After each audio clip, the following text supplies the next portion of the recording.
আর আমি আমার কবিতার কাছে ফিরব। সিরিয়ার বুলেটে ঝাঁঝরা হয়ে যাওয়া দেয়ালে লেখা ছিল কথাগুলো। 1971 সাল থেকে সেখানে চলমান স্বৈরশাসনের পতন হলো এবছর ডিসেম্বর 8 তারিখে। 1963 সালে ইরাকের প্রধানমন্ত্রী ছিলেন আব্দুল করিম কাসিম। সেই বছরের ফেব্রুয়ারিতে সামরিক অভ্যুত্থানের মাধ্যমে তাকে ক্ষমতা থেকে সরিয়ে দেওয়া হয়। এই অভ্যুত্থান রামাদান রেভলিউশন বা ফেব্রুয়ারি রেভলিউশন নামে পরিচিত।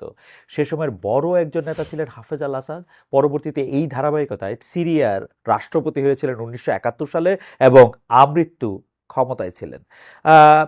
2000 সালে তার মৃত্যুর পর সেই শূন্যস্থান পূরণ করেন বাশার আল আসাদ, তার ছেলে। গত 24 বছরে বাশার ভাইয়ের শাসনামল আমাদের হাসিনা আপার শাসন থেকে কোনো অংশে কম উত্তেজনাপূর্ণ না, প্রায় কার্বন কপি বলা যায়। মানবতা বিরোধী কাজকাম, চুরি চামারি, লুটপাট, গুম, খুন, সমস্ত কিছুতেই পয়েন্টে পয়েন্টে মিল। 2011 সালে প্রথম আরব বসন্তের হাত ধরে শুরু হয়েছিল সিরিয়ান রেভলিউশন অফ ডিগনিটি। দশকের পর দশক ধরে আসাদ পরিবারের স্বৈরশাসনের অবসান চেয়েছিল বিপ্লবীরা। ছোট ছোট আন্দোলন হিসেবে শুরু হলেও শেষ পর্যন্ত সিরিয়ায় গৃহযুদ্ধ শুরু হয়েছিল। এ সময় 5,80,000 মানুষের মৃত্যু হয়েছে, যার ভেতর 3,06,000 সাধারণ মানুষ। সিরিয়ার 3,06,000 সাধারণ মানুষ। 5,80,000-এর মৃত্যু হয়েছে, তার মধ্যে 3,06,000 হচ্ছে সাধারণ মানুষ সিরিয়ায় যারা মারা গেছেন। সিরিয়ার একটা মানবাধিকার নেটওয়ার্কের মতে 90% মৃত্যু হয়েছিল আসাদপন্থীদের হাতে। বিষয় হইল পাপ তো বাপেরও ছাড়ে না। 27 নভেম্বর হায়াত তাহরির আল শামের নেতৃত্বে শুরু হয়েছিল অভিযান। এর মধ্যে ভাইজানদের সাহায্য করতে মাঠে নেমেছিল রাশিয়া তাদের যুদ্ধ বিমান দিয়ে। হিজবুল্লাহ তাদের বাহিনী পাঠিয়েছে, কিন্তু তবুও যখন বিদ্রোহীরা দামেস্কের দখল নিয়ে নিল 8 ডিসেম্বর, বাশার ভাইয়ের পক্ষে আর কিছুতেই বাসায় থাকা সম্ভব হলো না। হাসিনা আপা তার নিজের স্পেশালাইজড ফিল্ড মানে স্বৈরাচার, মাফিয়াতন্ত্র, বাটপারি এবং পলায়ন এসব বিষয়ে এতটাই অগ্রসর যে তার দেখায়া যাওয়া পথে বাশার ভাইও পরিমরি করে রাশায় পলালেন। এই নিয়ে গর্বের চোটে আপান্ত প্রাণ এতিম বাহিনী তার 1000 বছরের সেরা স্বৈরাচারের মেডেল দিলেও অবাক হওয়ার কিছু নাই। প্রেম না মানে কোনো বাধা। প্রশ্ন হলো, এবার কি শেষ হলো যুদ্ধ? কবিতার কাছে ফেরা হবে কি? সেই প্রসঙ্গে পরে আসছি। আজকের তারিখটা বলি।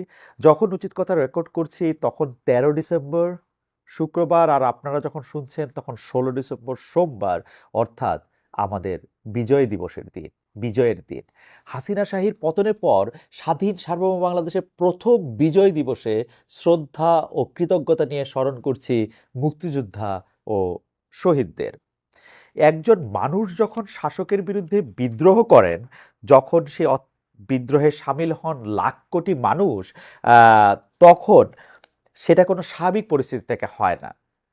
সেটা হয় দীর্ঘদিনের জমে থাকা অবিচার অত্যাচারে অসহায় কোণঠাসা হতে হতে যখন দম বন্ধ হয়ে আসে, রাষ্ট্রের দায়িত্বে থাকা লোকগুলির উপরে যখন আর আস্থা থাকে না, যখন কোনোভাবেই আর তাদের বিশ্বাস করা যায় না, তখন রুখে দাঁড়ানো ছাড়া আর কোনো উপায় থাকে না। যেরকম হয়েছিল 1971-এ। যাওয়ার আর কোনো জায়গা ছিল না, কিছুই ছিল না, শুধু নিজের জীবনটুকু নিয়েই তারা যুদ্ধে নেমেছিলেন, যুদ্ধ করেছিলেন। বাংলাদেশের প্রতিটা ধর্ম, গোত্র, শ্রেণী এবং জাতির মানুষের অবদান ছিল মুক্তিযুদ্ধে। যারা সরাসরি যুদ্ধ করেন নাই, তারা কোনো না কোনোভাবে মুক্তিযোদ্ধাদের কাজে আসতে চেয়েছেন। একটা বিন্দুতে এসে তাদের লক্ষ্য মিলে গিয়েছিল বলেই আমরা, অর্থাৎ তাদের পরবর্তী প্রজন্মের মানুষেরা, বাংলাদেশ নামে সম্পূর্ণ নিজের একটা দেশের মালিক হতে পেরেছে। যুদ্ধ পরবর্তী সময়ে শাসকদের দুর্বলতা, দুর্নীতি এবং নিপীড়নের কারণে মুক্তিযুদ্ধের অর্জন ছোট হয়ে যায় না। মানে মুক্তিযুদ্ধের অর্জন ছোট হয়ে যায় না যে যুদ্ধ পরবর্তী যারা যুদ্ধ করেছেন তাদের নিপীড়ন, অত্যাচার বা অন্য কোনো কারণে, দুর্বলতা, নিপীড়নের কারণে। 1971 মনে রাখতে হবে, 1971 আমাদের পরিচয়। হাসিনার আমলের অত্যাচার, মিথ্যাচার এবং জবরদস্তিতে মুক্তিযুদ্ধের চেতনার গায়ে পরতে পরতে ধুলা জমেছিল। আওয়ামী লীগ তাদের সমস্ত অপকর্মের উপর বর্মের মতো ধারণ করতে চেয়েছে মুক্তিযুদ্ধের চেতনা।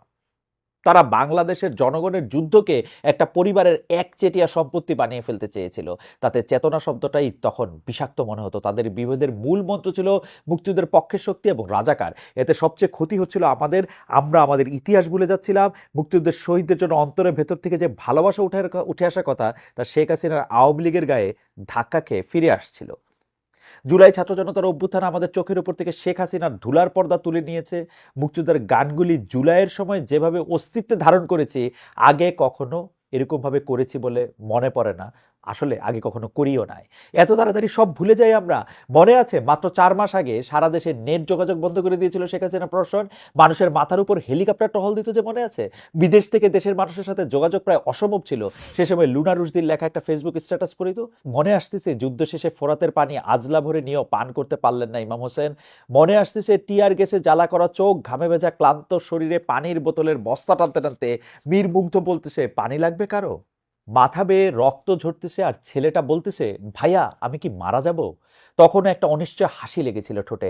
ফারহান ফায়াজের মুখ, তানভীনের নিথর নিষ্পলক চোখ আর আবু সাইদের প্রসারিত হাত, গুলি খাওয়ার পর বিস্ময় ভরা চোখ, সব একসাথে মনে আসতেছে।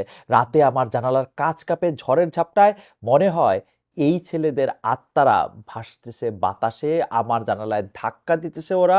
আমার মনে হইতে থাকে এই শহরে কারফিউ। আমার মনে আছে আমি ডয়েচে ভেলেতে কাজ করতাম। জার্মানির সে পাবলিক ব্রডকাস্টারদের সঙ্গে আমি আর কাজ করব না যখন সিদ্ধান্ত নেই, এবং তাদের কাছ থেকে মানে একরকম বিদায় নিয়ে আমি ছুটিতে চলে যাব। ১ মাস আমি ছুটি করব, অর্থাৎ অগাস্ট মাসটা আমি ছুটি করব, তারপর অন্য কোথাও কাজ করলে কাজ করব। এটা যখন ঠিক করি তখন তো আর জুলাই আগস্টের বাস্তবতা সামনে ছিল না। এটা ঠিক করেছিলাম আমি মে মাসে, এবং যথা নিয়মে আমরা একটা ছুটি যাওয়ার কথা পরিকল্পনা করি। আমার মনে আছে আমাদের ডয়েচে ভেলেতে আমার কলিগ, আমার খুব প্রিয়জন জাহিদ, জাহিদের স্ত্রী দিবা, ওদের যে ছেলে, তারা ৩ জন আর আমরা, আমার বউ বাচ্চা, ৬ জন মিলে আমরা একটা প্ল্যান করি যে আমরা ক্রোয়েশিয়া বেড়াতে যাব। যখন আমরা ক্রোয়েশিয়া বেড়াতে যাচ্ছি সে সময় বাংলাদেশের অবস্থাটা কিন্তু এরকম। ২৬ তারিখের পর আমরা আর মানে আমরা যেহেতু আগে টিকিট কাটছি আমরা সেখানে যেতেই হতো, কিন্তু ক্রোয়েশিয়ার সেই চরম টুরিস্টি জায়গাতে গিয়েও আমরা কিন্তু আসলে কোনো আনন্দও করতে পারতেছিলাম না। আমরা ঘরেই বসেছিলাম সারাক্ষণ। টেলিভিশনের খবরগুলিতে যতটা দেখা যায় ততটার দিকে চোখ রাখতে চেষ্টা করতেছিলাম। এবং সেই সময়ের মধ্যে আমাদের মনে আছে যে একদিন আমরা ডাইনিং টেবিলে বসেছিলাম আমরা ৬ জন। এর মধ্যে আমার মেয়ে, সে খুবই মানে তরুণ, কিন্তু জাহিদের যে ছেলে, সেই ছেলের বয়স একটু কম, এবং সে যেহেতু জার্মানিতে একেবারে ছোট থেকে বড় হয়েছে, সে আসলে অত ভালো বাংলা বোঝে না। আমরা ৫ জন সেই টেবিলের মধ্যে ঘিরেছিলাম। তখন সলিমুল্লাহ খান যখন বললেন তার কথা যে এই সরকারকে পদত্যাগ করতে হবে, সেই ব্যাপারটায় আমরা সবাই টেবিল চাপড়ে উঠেছিলাম একসাথে। সলিমুল্লাহ খান, প্রফেসর সলিমুল্লাহ খান সাধারণত একটু ঘুরিয়ে পেঁচিয়ে, একটু উদাহরণ দিয়ে, একটু ইতিহাস করে কথা বলেন। সেদিন কথা বললেন সরাসরি। সেদিন কথা বললেন আহ, সেদিন কথা বললেন কোনো রাগ ঢাক না রেখে। তিনি সেদিন বললেন, দেশের সিভিল সার্ভিস থেকে শুরু করে সমস্ত সরকারি চাকরিতে সকলের বৈধভাবে প্রতিযোগিতা করার অধিকার থাকবে কি থাকবে না, সেই প্রশ্নটা অরাজনৈতিক প্রশ্ন নয়, এটা একটা রাজনৈতিক প্রশ্ন। কিন্তু রাজনৈতিক প্রশ্নের রাজনৈতিক সমাধানের দিকে না গিয়ে দেশের সরকার প্রথমে তাকে এক পাশে ঠেলে দিয়ে উপেক্ষা করতে চেয়েছে, পরে গিয়ে দমন নীতি অবলম্বন করেছেন নিজেদের পেটোয়া বাহিনী দিয়ে। সেখান থেকেই এই হত্যাকাণ্ডের শুরু। আমরা পরিষ্কার করে বলতে চাই, তিনি বলছেন, আমরা পরিষ্কার করে বলতে চাই এই হত্যাকাণ্ড রাষ্ট্রীয় মদতে হয়েছে, রাষ্ট্রীয় বাহিনীর দ্বারা হয়েছে, এবং রাষ্ট্রীয় বাহিনীর সহযোগীদের দ্বারা হয়েছে, যাদেরকে আমরা বলতে পারি প্রাইভেট বাহিনী। এর বিশ্বাসযোগ্য তদন্তের জন্য বর্তমান পরিস্থিতিতে অবশ্যই আন্তর্জাতিক তদন্ত হওয়ার দরকার। আমরা আমাদের নিহত, আহত, গুম হওয়া এবং নির্যাতিত জাতীয় জনগণের পক্ষ থেকে সেই দাবিকে অকুণ্ঠ সমর্থন জানাই। আমরা বলেছিলাম সরকারকে ক্ষমা চাইতে হবে, এখন সে পর্যায়ে পার হয়ে গেছে। এই সরকারের ক্ষমতায় থাকা অবস্থা আপনারা কি কেউ বিশ্বাস করেন তারা এর ন্যায় বিচার করতে পারবেন? তারা হত্যাকাণ্ডের বিচার করবেন না, কারণ তারা নিজেরাই হত্যাকারী। তো আপনি হত্যাকারীর কাছে কি করে হত্যার বিচার চাইবেন? যারা নিজেরা রাজাকার তারা অপরকে বলে রাজাকার। এবারের বিজয় দিবস সত্যিকার অর্থে অর্থ হয়ে উঠবে যখন হাসিনা শাহী বিভেদের যে বাইনারির বিরুদ্ধে দাঁড়িয়ে আমরা বাংলাদেশকে নতুন করে ফিরে পেলাম, সেই বাইনারি অন্য কোনোভাবে আর ফিরে আসবে না। বিভেদের কালে যেভাবে মন শান্ত রাখা যায় শিরোনামে লেখক এলিফ শাফাক একটা বই লিখেছেন করোনা লকডাউনের সময়টা নিয়ে। বইয়ে তিনি বলেছিলেন, যখন হাজারে বিজারে মানুষ মেরে লাখ লাখ মানুষের জীবিকা কেড়ে নিয়ে আমাদের চেনা জগৎটাকে এলোমেলো করে দিয়ে পৃথিবী জুড়ে বয়ে চলেছে করোনা ভাইরাস, ঠিক তখনই লন্ডনের বিভিন্ন পার্কে দেখা গেল কিছু সাইনবোর্ড, যাতে লেখা, যখন এই সব কিছু শেষ হবে আপনি এই পৃথিবীর কিরকম বদল চান। প্রশ্নটা কোথাও এই সব কিছু বলতে কি বোঝানো হচ্ছে তা স্পষ্ট করে বলা নাই। পথচারীদেরই এর অর্থ খুঁজে নিতে হবে। আমাদের প্রাত্যহিকতায় এই আকস্মিক বিঘ্ন, সময়ই অনিশ্চয়তার গহ্বরে ডুবে যাওয়ার অনুভূতি আর অজানা ভবিষ্যৎ নিয়ে শঙ্কা, এই বিশ্বব্যাপী সংকট ও তার দীর্ঘমেয়াদী অর্থনৈতিক, সামাজিক এবং সম্ভবত রাজনৈতিক পরিস্থিতি, এই সুড়ঙ্গ যা কিভাবে এবং কখন শেষ হবে, অথবা অদূর ভবিষ্যতে এই ভাইরাল রোগের আবার প্রাদুর্ভাব ঘটবে কিনা সে সম্পর্কে কোনো রকম সহজ অনুমান ছাড়াই এর ভিতর দিয়ে আমাদের অর্থাৎ মানব সভ্যতাকে যেতে হয়েছিল। বোর্ডগুলি ইচ্ছাকৃতভাবে ফাঁকা রাখা হয়েছিল যাতে প্রশ্নের নিচে মানুষ তাদের নিজস্ব উত্তর লিখতে পারে। অনেকেই লিখেছেন। তাড়াহুড়া করে লেখা বিভিন্ন মন্তব্যের মাঝে বিশেষ একটি মন্তব্য ভুলতে পারেন নাই এলিফ শাফাক। কেউ একজন খুব দৃঢ় স্পষ্ট অক্ষরে লিখেছিলেন, আমি চাই আমাকে শুনতে পাওয়া যায়। যখন এই সব কিছু শেষ হবে, আমি অন্য একটা পৃথিবীতে থাকতে চাই যেখানে আমার কথা শোনা যাবে। এটা ছিল একটা ব্যক্তিগত চিৎকার, আবার অন্য অনেকভাবে বিবেচনা করলে যেন চিৎকারটা সম্মিলিত কণ্ঠস্বর। যদি আমি কেঁদে উঠি, কে আমাকে শুনবে ফেরেশতাদের পদমর্যাদার ভিড়ে, জানতে চেয়েছিলেন কবি ও উপন্যাসিক মারিয়া রিলকে তার দুইনো এলিজিস নামক বইয়ে, যা লেখা হয়েছিল এবং প্রকাশিত হয়েছিল বিংশ শতাব্দীর শুরুর দিকে। তখন সময়টা ছিল অন্যরকম। আজকের একবিংশ শতাব্দীতে এই গভীরভাবে বিভক্ত এবং ক্রমাগত জট পাকাতে থাকা পৃথিবীতে, যেখানে আমরা তৃষিত সমতা এবং একটু সম্মানের জন্য, যেখানে পরিবর্তনের গতি ও প্রযুক্তির ত্বরণে আমরা আচ্ছন্ন, সেখানে আমাদের সম্মিলিত প্রশ্ন হলো, যদি আমি কেঁদে উঠি, কে আমাকে শুনবে মানুষের পদমর্যাদার ভিড়ে? যে মানুষগুলি অনেক কিছু বলার আছে, একটা স্বতন্ত্র গল্প আছে, তারা প্রায়ই কিছু বলেন না এই ভয়ে যে তাদের কথা কেউ শুনবে না। তারা অনুভব করেন রাজনৈতিক ক্ষমতায়ন এবং একটা ব্যাপক পর্যায় পর্যন্ত রাজনৈতিক ও নাগরিক অংশগ্রহণের অধিকার থেকে তারা বঞ্চিত। এখনকার দুনিয়ায় ব্যবস্থাপনা এবং কর্তৃত্ব অথবা ক্ষমতা এবং সম্পত্তি না শুধু, বরং তথ্য অথবা জ্ঞানও আস্তে আস্তে চলে যাচ্ছে হাতে গোনা ক্ষমতাবানদের কাছ থেকে। আর নিজেদেরকে বঞ্চিত মনে করতে থাকা নাগরিকদের সংখ্যা বাড়তেই থাকছে। তাদের মনে হচ্ছে তারা যেন ছিলেনই না কখনো। এই হতাশা যতই গভীর হয়, ততই সবচাইতে প্রাথমিক প্রতিষ্ঠানগুলির উপরও তারা ভরসা হারান। বাংলাদেশে এখন ডক্টর ইউনূসের সরকারের সামনে সবচেয়ে বড় চ্যালেঞ্জ বোধহয় এটাই। বাংলাদেশে প্রতিটা স্তরের, গোষ্ঠীর, ধর্মের মানুষের যাতে এই বিশ্বাসটা থাকে যে তাদের কথা শুনতে পাওয়া যাচ্ছে।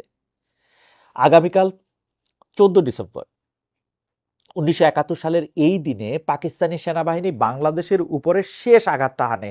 নিজেদের বাড়ি থেকে বের করে নিয়ে বাংলাদেশে 1070 জন বুদ্ধিজীবীকে হত্যা করেছে তারা। এই ঘটনা আমরা কম বেশি সবাই জানি। প্রতি বছর এই দিনে এই ঘটনার স্মৃতিচারণ করা হয়, তবু আমাদের মনে হয় এর অন্তর্নিহিত বেদনা আমরা ভুলে গেছি। এই মানুষগুলি শুধুই সংখ্যা হয়ে গেছেন আমাদের কাছে। কেন? ছোটবেলায় সমাজবিজ্ঞানের বইয়ে পড়েছি, ব্যক্তির চেয়ে পরিবার বড়, তার চেয়ে বড় হলো দল, আর দলের চেয়ে বড় দেশ। এরকম ভাবতে ভাবতে আমরা কি ধরাছোঁয়ার বাইরে একটা অ্যাবস্ট্রাক্টের ভিতর চলে যাই? এই কারণেই কোনো কিছুতেই আন্দোলিত হই না। 1070 জন বুদ্ধিজীবী, তারা তো শুধু সংখ্যা নন, এক একজন মানুষ যাদের নিজস্ব অস্তিত্ব, পরিবার, ব্যক্তিত্ব এবং জীবন ছিল। আমার মনে হয় ব্যক্তি জীবনে গল্পগুলি জানা জরুরি। তা না হলে 1971-এর এই দিনে আমাদের ক্ষতির মাত্রা আমরা কিছুতেই বুঝতে পারবো না। মনে পড়ছে ডাক্তার মোহাম্মদ মুর্তজার কথা। এই প্রাণবন্ত স্নেহশীল মানুষটিকে তার বাড়ি থেকে ধরে নিয়ে যাওয়া হয়েছিল 1971 সালের 12 তারিখে, আর 14 তারিখে তাকে মেরে ফেলা হয়। রায়ের বাজার বধ্যভূমিতে মেরে ফেলে রাখা হয়। বাংলাদেশ স্বাধীন হওয়ার পর সেখানে তল্লাশি চালিয়ে গণকবরের খোঁজ পাওয়া যায়। অন্যান্য মৃতদেহের সাথে তার মৃতদেহ পাওয়া গেছে সেখানে, তার কন্যা মিতির ওড়না দিয়ে চোখ বাঁধা অবস্থায়। এই নির্মমতার কথা ভাবতে ভাবতে মনে পড়ে ক্রসফায়ারে নিহত টেকনাফের পৌর কাউন্সিলর একরামুল হকের কথা। তার কন্যার অসহায় উচ্চারণ, আব্বু তুমি কান্না করতেছো যে?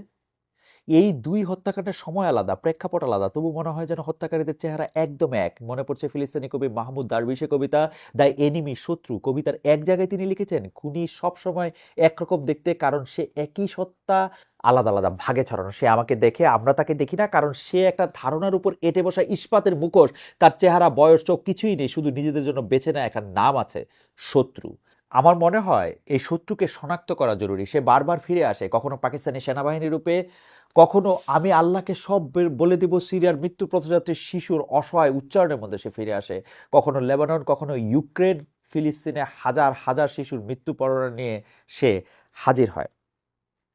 ফিলিস্তিনি কবি, লেখক ও শিক্ষিকা হিবা আবু নাদা 20 অক্টোবর 2023 শহীদ হয়েছেন ইসরায়েলে বোমা হামলায়। 10 তারিখে লেখা তার শেষ কবিতা লিখেছেন, তারা ঘুমের ভেতরে স্বপ্নের দিকে হেঁটে যায় না, তারা জানে বাড়ির বাইরেই মৃত্যু অপেক্ষায়। তাদের মায়েদের অশ্রু এখন পারাবত, যে অনুসরণ করে চলেছে প্রতিটা কফিন। গত ডিসেম্বরে আরেকটি বোমা হামলায় নিহত হয়েছেন রিফাত আলারির। তিনি ছিলেন গাজার ইসলামী ইউনিভার্সিটির সাহিত্যের শিক্ষক। তিনি তীব্রভাবে নিন্দা করেছিলেন ফিলিস্তিনের উপর হামলার এবং এখানে যুক্তরাষ্ট্রের ভূমিকার। তার টুইটার প্রোফাইলে একটা কবিতায় বলেছিলেন, যদি আমাকে মরতেই হয় তোমাকে বাঁচতেই হবে আমার গল্পটা বলার জন্য। শহীদদের প্রতি যথাযথ শ্রদ্ধা দেখানো হবে যদি আমরা চেপে ধরা কণ্ঠগুলিকে খুলে দিতে পারি, ধামাচাপা দেওয়া গল্পগুলিকে মেলে ধরতে পারি। অথচ এইখানে আমাদের দিনগুলি বৃথা যায় বহিয়া পবনে। জয় বাংলা স্লোগান নিয়ে হাউকাউটা দেখেন। আমার টেক হইল জয় বাংলা এখন আর জাতীয় স্লোগান না, অর্থাৎ যে দিবেন দিবেন আর যে দিতে চাইবেন না দিবেন না, এটার মধ্যে কোনো বাধ্যতামূলক ব্যাপার নাই। আমার জয় বাংলা বলতে ইচ্ছা করে আমি 100 বার জয় বাংলা দিব, জয় বাংলা বলবো। আমার জয় বাংলা বলতে ইচ্ছা করে না, আমাকে কেউ বাধ্য করবে না। এখানে কোনো আদালতের রায় থাকবে না, আদালতের নির্দেশ থাকবে না, এটার মধ্যে কোনো রকম কোনো সরকারি ভাব থাকবে না। আমরা জানি যে আমাদের জয় বাংলা এখন আর কোনো জাতীয় স্লোগান না, অর্থাৎ যে দিবেন বুঝতে হবে উনি বাধ্য হয়ে দিচ্ছেন না, মন থেকে দিচ্ছেন। আর যিনি দিচ্ছেন না সেটাও মানতে হবে যে এই স্লোগান তার পছন্দ না। 2022 সালে জাতীয় ঘোষিত হওয়ার আগেও অনেকের বুকের গভীরে জয় বাংলা ছিল, ঘোষণার পরেও অনেকের বুকে পাথর বেঁধে মুখে জয় বাংলা বলেছেন, বুক পকেটে রেখেছেন বিভেদের বীজ। তবে জাতীয় স্লোগান নিয়ে রিট আবার সেইটা আপিল বিভাগে খারিজ, দুইটাই আমাদের অতি ব্যস্ত কর্মক্লান্ত আদালতের সময় নষ্ট বলে আমার মনে হয় পলিটিক্যাল স্টেটমেন্টের বন্দুক সিন্দাবাদের ভূতের মতো চেপে বসেছে আদালতের ঘাড়ে, তারপর নিজের গুলিতে নিজেই মরে কোলরিজের হাঁসের মতো ঝুলে থাকছে বুড়ো নাবিকের গলায়। কোলরিজের হাঁসের গল্পটা মনে আছে তো? কোলরিজ এক বিখ্যাত গল্প, বা এটাকে কবিতাই বলা যায়, কবিতা লিখেছিলেন আসলে দ্য এনশিয়েন্ট মেরিনার। সে রাইম অফ দ্য এনশিয়েন্ট মেরিনারের মধ্যে তিনি আসলে বলেছিলেন যে এক নাবিক অকারণেই একটি অ্যালবাট্রস খুন করে, সেই অ্যালবাট্রস খুন করার পরে ওই নাবিকরা যে যে নৌকায় ছিল, যে জাহাজে ছিল, যে মানে সাগরের মধ্যে যে বস্তুর মধ্যে ছিল, তারা মারাত্মক বিপদে পড়ে। বিপদটা হয় চারিদিক থেকে ঝড় ওঠে, একটা ফোঁটাও আগাতে পারে না সে জাহাজ, তাদের পানির সংগ্রহ শেষ হয়ে যায়, এবং সেইখানেই সেই বিখ্যাত লাইনগুলি হয়েছিল যেখানে বলা হয়েছিল যে পেইন্টেড শিপ অপন এ পেইন্টেড ওশান, মানে এবং বলা হয়েছিল যে water water everywhere but not a drop to drink. ওই লাইনগুলি তখন বলেছিলেন, এবং নাবিকদের যারা সঙ্গী ছিল, যে নাবিক অকারণে অ্যালবাট্রসটাকে মেরেছিলেন, তার সঙ্গীরা তখন তাদের এই দুর্ভোগের জন্য অকারণে অ্যালবাট্রস মারাকে দায়ী করেন এবং সেই অ্যালবাট্রসটাকে তার গলায় ঝুলিয়ে দেন, কারণ মানে এই দুর্ভোগের জন্য তারা তাকে দায়ী করেছিলেন। আমাদের এখানে যারা দুর্ভোগ ডেকে এনেছেন বারবার, কেন যেন তাদের সঙ্গীরা বা তাদের যে তারা অনুসারীরা, তারা এই মানে তাকে এই দুর্ভোগের জন্য দায়ী করতে পারেন না। ইন্টারেস্টিং। ছোট করে স্মরণ করিয়ে দিতে চায়, আদালতের ঘাড়ে বন্দুক রাখার কথা যেহেতু বললাম, ছোট করে স্মরণ করে দিতে চায় আমাদের জমে থাকা মামলাগুলো শেষ করতে আর কোনো মামলা যুক্ত না হলে মোটামুটি 70-80 বছর লাগবে বলে আমার ধারণা। আবার দেখেন, জুলাই অভ্যুত্থানের একটা খুব জনপ্রিয় স্লোগান ছিল, নাটক কম করো প্রিয়। যত দিন যাইতেছে এই স্লোগানের মাহাত্ম্য টের পাইতেছি। 80-র দশকের বাংলা সিনেমার বিজ্ঞাপনগুলি মনে আছে তো? ওই যে বিরাট ঝাঁকানাকা বাজনা ভেদ করে বাজকাই গলার আওয়াজ, হ্যাঁ ভাই, মন্দ মানুষ জসিম এখন নায়ক। সেই সাথে কখনো ঘোড়ার খুরের আওয়াজ, কখনো গান, আমরা তো বানজারা দেখাবো নাচ গান, কখনো ট্রেনের হুইসেল অথবা ঢোলের শব্দ। এইসব ডামাডোলের মধ্যে আপনি যদি একটা সাধারণ বাক্য বলেন, যেমন আমি ভাত খাইতে চাই, সেটাও যথেষ্ট নাটকীয় এবং সন্দেহজনকভাবে প্রেজেন্ট করা সম্ভব। অল্পবিদ্যা ভয়ঙ্করী এমনি এমনিতে তো বলে না। আমরা যত কম জানবো তত অন্যদের ফেনায়া তোলা কথা বিশ্বাস করতে থাকবো। উপদেষ্টা আসিফ নজরুলের পিএইচডির গল্প যারা পড়েছেন তারা জানবেন যে জীবনের কোনো অধ্যায় তিনি লুকানোর চেষ্টা করেন নাই, অন্যদের প্রাইভেসি রক্ষা করে যতটুকু পাঠকের সাথে শেয়ার করা সম্ভব তিনি করেছেন। তার নিজের বই থেকে নেওয়া ঘটনা, দুইটা ঢোলের বাড়ি আর সাসপেন্সওয়ালা মিউজিক দিয়ে নাটকীয় কায়দায় পড়ে শোনানোতে এই যে আসিফ নজরুল জব দাও বলে আমরা হামলায় পড়তেছি, এর প্রধানত দুইটা কারণ। আমরা নিজেরা কিছু জানতে চেষ্টা করি না, এক, অত কষ্ট আমাদের ধাতে নাই। একজন এসে স্ক্রিপ্ট রেডি করে ডিটেকটিভ গল্প বলার ভঙ্গিতে এত রকম কিস্সা শোনাইতেছে, শীতের দিনে কম্বলে ওমের মধ্যে এর চেয়ে আরামের আর কি আছে? আরেকটা কারণ তো সেই জোকের মধ্যে আছে, ওই যে দোজকের মধ্যে শুধু বাংলাদেশের দরজায় কোনো পাহারাদার নাই কেন? কারণ একজন উপরে গেটতে গেলে তো ডেফিনেটলি আরেকজন তার পা ধরে টেনে নামাবে। সাংবাদিক মিজানুর রহমান খান তার ফেসবুকে লিখেছেন, যেই জাতি যেমন সেই দেশের তেমন ইউটিউবার। পাশাপাশি আমি বলি, আসলে যেই জাতি যেমন তার সকল পেশাজীবীরা একরকম, যেই জাতি যেমন তার নেতারা তেমন, যেই জাতি যেমন তার সাংবাদিকরা তেমন, যেই জাতি যেমন মানে আপনারা যেরকম আমরা সবাই সেরকমই। আসলে আমরা যা চাবো তাই, আমরা যেরকম, মানে এইটা মিজানুর রহমান খান ভাই বলছেন যে যে জাতি যেমন তার ইউটিউবার তেমন, আসলে যেই জাতি যেমন তার সবকিছু তেমন, তার ডাক্তার তেমন, আইনজীবী তেমন, সাংবাদিক তেমন, খেলোয়াড় তেমন। দেখছেন নাকি ওয়েস্ট ইন্ডিজের সঙ্গে কিরকম খেলতেছে?